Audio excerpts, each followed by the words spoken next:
মুসলমানের, এ বিজয় বিশ্ব জুড়ে শাশ্বত দিন প্রচারে। আল্লাহকে গালি দিচ্ছে আর আমরা শুনবো বলে বেলডাঙ্গার মশলা কোনো একটা খুঁজে পাই। আসসালামু আলাইকুম। বেলডাঙায় এরকম মারপিট হবে কখনো ভাবতেও পারিনি। তোমরা দেখতে পাচ্ছ কতজনা গুলিবাই করেছে। আমাদের বেলডাঙার ভিতরে হিন্দু মুসলিম মারপিট হচ্ছে। তোমরা ভিডিওটা শেয়ার করে দিও। যেই শহরে একজন পুলিশ অফিসার মুসলিম, সেই শহরে আল্লাহকে গালি দেওয়ার সাহস কি করে হয়? অপমান তো তারা সবসময় করে, প্রতিবাদ কেন হয় না? যখন আমরা আইনের কাছে কোনো সাপোর্ট পাই না, তখন আমরা নিজেরাই করতে নামি প্রতিবাদ। তখন দেখি আমাদের পথের কাটা হয়ে দাঁড়িয়ে সে অফিসার। তো মুসলমান ভাইদেরকে আমি একটা কথাই বলতে চাই, থেমে গেলে হবে না। রাস্তা পার করার আগে রাস্তার কাটাকে তুলে ফেলে দাও। শুধু বেলডাঙ্গা থেকে না, জামালকে পুরো দুনিয়ার বুক থেকেই সরিয়ে দাও।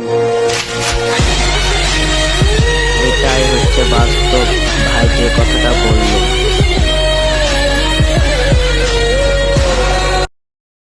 আল্লাহকে গালি দিচ্ছে আর আমরা শুনবো বলে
সৈনিক রূপে আমাদের পরিচয়, আমাদের আল কোরআনের সৈনিক রূপে আমাদের পরিচয়, আমাদের পরিচয়।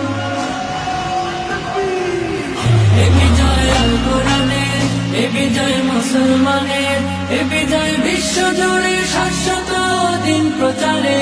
এ বিজয় আল কোরআনের, এ বিজয় মুসলমানের।